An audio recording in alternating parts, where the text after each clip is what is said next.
नाल्याची अवस्था दलित वस्तीतली.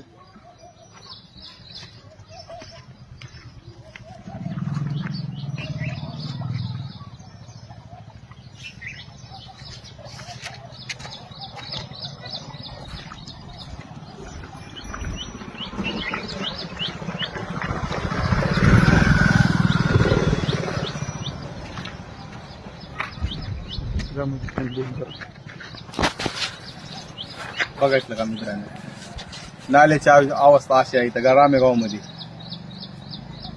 ग्रामपंचायतला सांगितलं होतं 2 वेळेस, तरी ग्रामपंचायत पाऊस यायच्या आधी सांगितलं होतं त्यांना, तरी ऐकलं नाही ग्रामपंचायतवाल्यांना.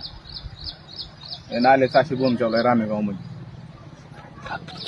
रात्री मी व्हिडिओ टाकला होता बघा तुम्हाला फेसबुकला, इंस्टावर. त्याच्यावर बघितलं रात्री कमरा इतकं पाणी होतं रात्री. इकडे वाहन इकडे थांबले तर इकडे वाहन इकडं, आणि घरामध्ये पाणी शिरा फक्त हातभर राहिलं होतं. तर ग्रामपंचायतवाल्याला भरपूर वेळेस सांगितलं मी, तरी काय ऐकायला गेलं ग्रामपंचायत. फक्त मतं मागा तर सुरुवातीला येतात अगोदर.